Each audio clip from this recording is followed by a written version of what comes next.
Here we go again, at the front of a very, very important week, which is the next week. And I hope you're ready for that because I am ready. And Jeremy Powell is also ready because he's going to get the half of the data which you need to make further decisions about the monetary policy in the United States. And also to talk about the ECB. For example, today we got a very important news on our website that the German bank sector is started to shaking seriously, which will affect the ECB, which will affect the Fed. In today's video, we're going to focusing on the very important US related data, but at the same time, of course, there are a lot of data coming out next week, which will have the power to move certain prices. So therefore, we're going to take care of those data on the Pro server. And in today's video, we are focusing on 4 particular days. The first day is Monday, the second is Wednesday, and then Thursday and Friday. These are the most important, and Monday is the first. Monday is because there will be an ISM manufacturing PMI, which is important, but not for the longer term thinkers. Generally, we expect sad data. Obviously, the manufacturing sector is very weak nowadays. But at the same time, this data will most probably moving the DXY, so the US dollar index. And we know how dominant this index could be on the market. So for traders, especially for intraday traders, this could be very important. Obviously, if we get a sad data worse than the previous, we might get some kind of negative pressure on the DXY. It depends on other circumstances of the DXY. But if we get a positive surprise data, we should check what the possibilities on the DXY chart. So this is quiet, and Tuesday will be quiet as well in terms of the USD. But on Wednesday, we're going to get 2 very important data. Well, first is not really a data, but there will be an OPEC meeting, and we know that the energy sector is in real trouble. The OPEC is not happy, and I've got a lot of published information on our website. So if you're wondering where the oil sector is heading now, just head to the website and read the news. But at the same time, we're going to get a Fed meeting as well, which is also not particularly a data. But on this meeting, we're going to hear, or we're trying to figure it out, what the Fed next move could be. But let me focus a little bit on the oil, because about the oil, we need to understand something very important.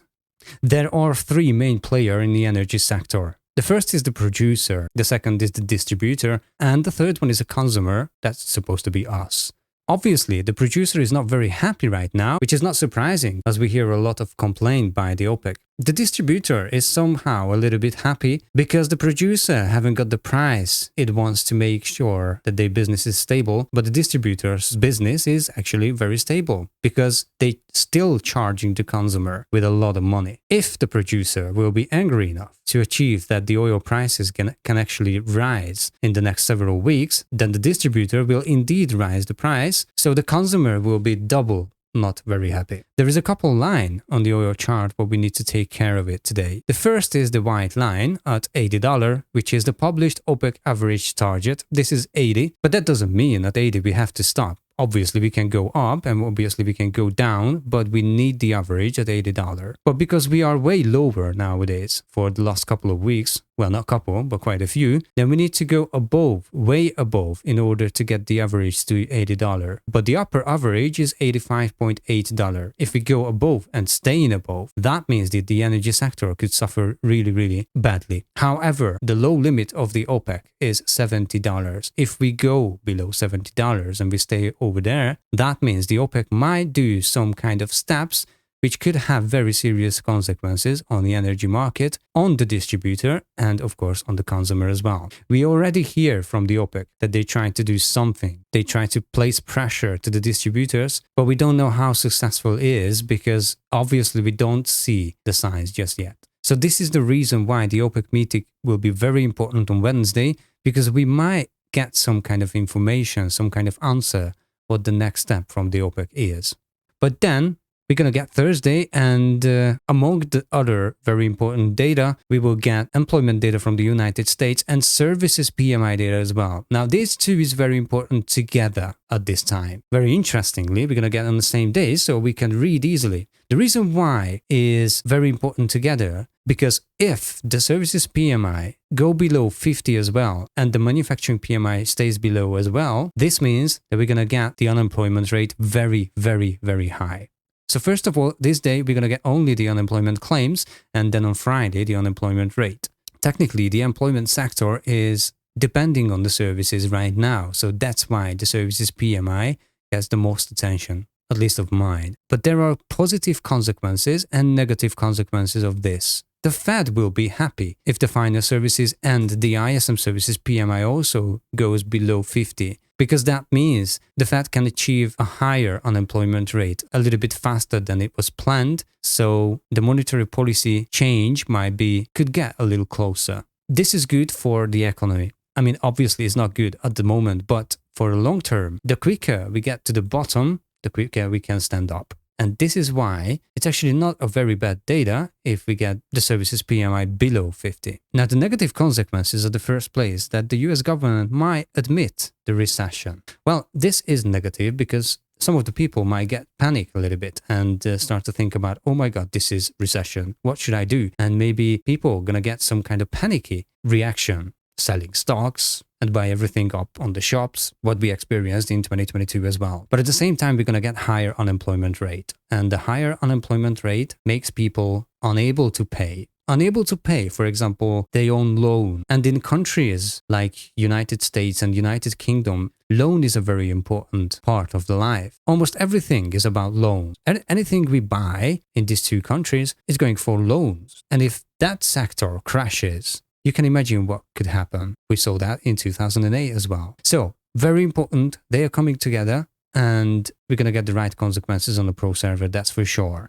And then it comes Friday, the first Friday of the month, which will be, we know, the non-farm payroll. This is also very important because of the DXY. Most of the pressure goes on the DXY on that day, but at the same time, we're going to get very useful information economic-wise as well. So the average hourly earnings, the non-farm employment change and the unemployment rate, you're going to get at 14:30 Central European time. I'm sorry about these times. Most of our listeners are from the European area, so we're using Central European time. Now the question is that what kind of effect can be experienced on the market according to these data? First of all, the crypto market is living its own life. So the DXY can have a significant effect on the crypto market only if there is no volume on the crypto market. But nowadays, we start to experience some kind of increased volume on the crypto market. So probably at the publishing time of the data, maybe if we get some kind of low volume environment on the crypto, we can have the DXY effect. But at the same time, this is a very positive environment for the crypto right now. So what we need to watch in the crypto market, instead of these data, I urge all crypto lovers to watch the published news, especially on our website, how the crypto regulations are going, what's going to happen with the Asian and European trading volume of the crypto, and who will be the first really regulated crypto exchange. That's the big question. Of course, there are a lot of crypto exchanges, but obviously every single one is really struggling with the new regulations. And then here is the stock market. Now, the stock market is very interesting, especially in terms of the next week, because the DXY dominant, it will be there. But at the same time, we still have the AI mania, but that something changed in the AI mania. And we see the signs from the options market because technically the volume is disappeared from the options. We can see that on the VIX chart. But let me explain a little bit better. We got the VIX on the green chart, we got the SPY on the middle, and you see the PCSP with the blue color and PCSPX with the orange color. Now the PCSP, which measures the options trading according to the SPY, it went down to 0.9, and that's very positive because that means that there are more call options trading than put options trading. But at the same time, the VIX is flat, so that means there is only retail volume on the market. So the big fish left the stock market and only the retail trading is fighting on the AI mania. Now we jumped with the PCSP to 1.36, as you can see, that's a very significant jump. And that means that the put contracts start to piling up a little bit. While on the PCSPX, so the SPX options measurement is at 1.358 and it's still declining. That means it's supposed to be positive because there are more call options on the market. But at the same time, again, because the VIX is not reacting, that means there is no volume on the options market. So only retail is moving around and we need to be extremely careful. So we got more call options on the PCSPX, which is very good, but only retail, because there is no volume, because the VIX is dead. But the PCSP started to rise, which means the put options started to pile up. And that means two things.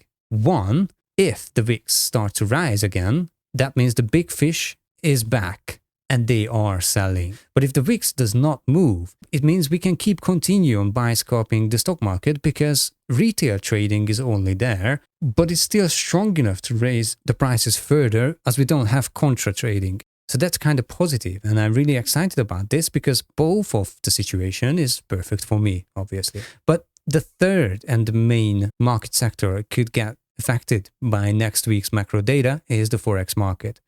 But I don't have to spend too much time on that because the DXY will get the most data. So the DXY, which is obviously the most dominant currency index on the market, will be the boss. So whatever the DXY doing, most of other indexes will do the opposite. And therefore next week might be one of the best week for the Forex traders because we can get the weak assets and the strong assets and we can start trading them together. So very exciting week is ahead of us, both economic-wise and both trading-wise. Well, investment is not so good in 2023, but we can maybe start calculating what would be good in 2024, maybe. It depends on really the economy and it depends on the decision of the Fed. So I am very excited. I hope you are very excited as well. And let's follow together on the Discord server. If you're interested, go to the website. You can find where to sign up for the Pro membership. And on the Pro membership, you're going to get all the important macro data in deep detail. Then the conclusions of the macro data and the explanation what kind of effect it has. And also we're going to get a lot of charts, live charts, and a lot of live interactive help for every single member who signed up. So let's head to the website and I am heading back to the charts and we can stay active for the next week. Until then, I would be very happy if you give me a like so more people can get this information and more people get to know us. See you in the next video.